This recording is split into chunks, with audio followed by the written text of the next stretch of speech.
अपनी सरकार में जितना जलील हुआ है आदमी, सपा की सरकार में भी उतना जलील नहीं हुआ है आदमी।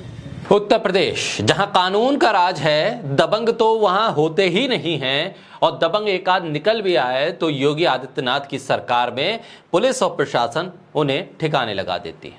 यानी कि सब कुछ चैन से चल रहा है, सुख शांति से चल रहा है।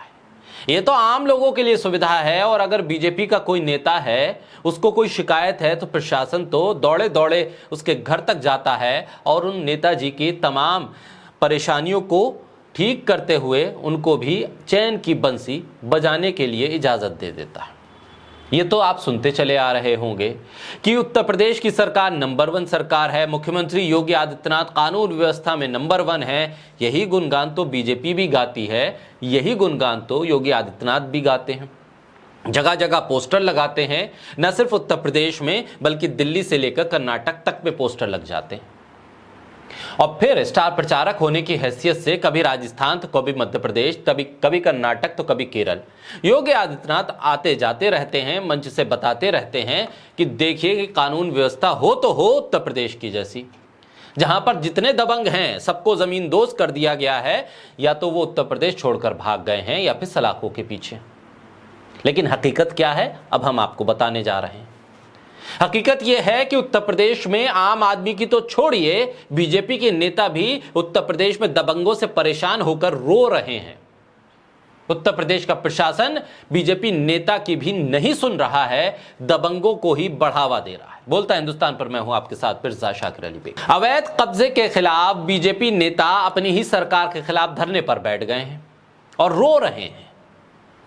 कह रहे हैं कि दलालों के आगे प्रशासन सरेंडर कर चुका है, जिंदगी बीत गई बीजेपी के लिए राजनीति करते हुए, ये देखने के लिए क्या बीजेपी के लिए मैंने 40 साल काम किया था। ये बात कह रहे हैं वो नेताजी जो बलिया में बीजेपी के लिए झंडा उठाकर चलते हैं, नंदलाल सिंह। उनका वीडियो वायरल हो रहा है सोशल मीडिया पर। वो कहते हैं कि जितना जलील हम अपनी सरकार में योगी आदित्यनाथ की सरकार में हुए हैं, उतना जलील तो हम समाजवादी पार्टी की सरकार में भी नहीं हुए थे।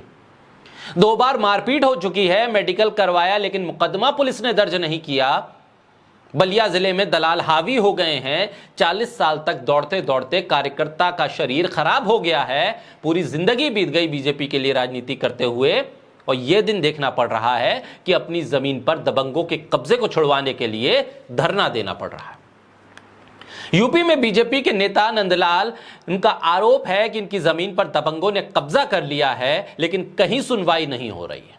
अपनी सरकार में उन्होंने कहा कि जितना मैं जलील हुआ, विपक्ष की सरकार में भी नहीं हुआ। 40 साल का जीवन उन्होंने बीजेपी को समर्पित कर दिया। दरअसल बलिया के बीजेपी नेता नंदलाल योगी सरकार से इतना परेशान हो गए कि अपनी ही सरकार के खिलाफ धरने पर बैठ गए। बीजेपी की योगी सरकार के राज में नंदलाल सिंह की जमीन पर दबंगों ने अवैध कब्जा किया। 6 नवंबर से ही नंदलाल अमरण अनशन पर बैठे हैं। योगी राज में बीजेपी नेता का यह हाल है कि थाना दिवस हो या तहसील दिवस, कहीं पर भी सुनवाई नहीं हुई। अफसरों के चक्कर लगा रहे हैं, जिले में कोई सुनवाई नहीं हुई। तब जाकर नंदलाल सिंह धरने पर बैठ गए। सोचिए कि आम इंसान के साथ योगी राज में क्या होता होगा, विपक्ष के नेताओं के साथ क्या कुछ घटित होता होगा उत्तर प्रदेश में। अपनी ही सरकार में नंदलाल सिंह फूट फूट कर रोने लगे। कहने को तो योगी सरकार में कोई दबंगियाई नहीं हो सकती है, खासकर बीजेपी नेता के साथ तो कतई नहीं हो सकती है, लेकिन नंदलाल सिंह की जमीन पर कब्जा हो गया। कब्जे से आहत परेशान नंदलाल सिंह कहते हैं कि इस बीजेपी के लिए मैंने अपना जीवन समर्पित कर दिया, आज मेरी सुनने वाला कोई नहीं है। नंदलाल सिंह ये तक कहते हैं कि कब्जा करने वाले की पैरवी बीजेपी के मंत्री दयाशंकर सिंह कर रहे हैं, लेकिन बीजेपी नेता नंदलाल सिंह जिन्होंने 40 साल बीजेपी को दे दिए, उनकी सुनने वाला कोई नहीं। थक हार कर नंदलाल सिंह बलिया जिले के जिला अधिकारी के दफ्तर के सामने धरने पर बैठ गए। उत्तर प्रदेश में पता नहीं कैसा जीरो टॉलरेंस है। 40 साल से बीजेपी के लिए राजनीति करने वाले नेता का यह हाल है, तो सोचिए आम जनता का क्या होता होगा।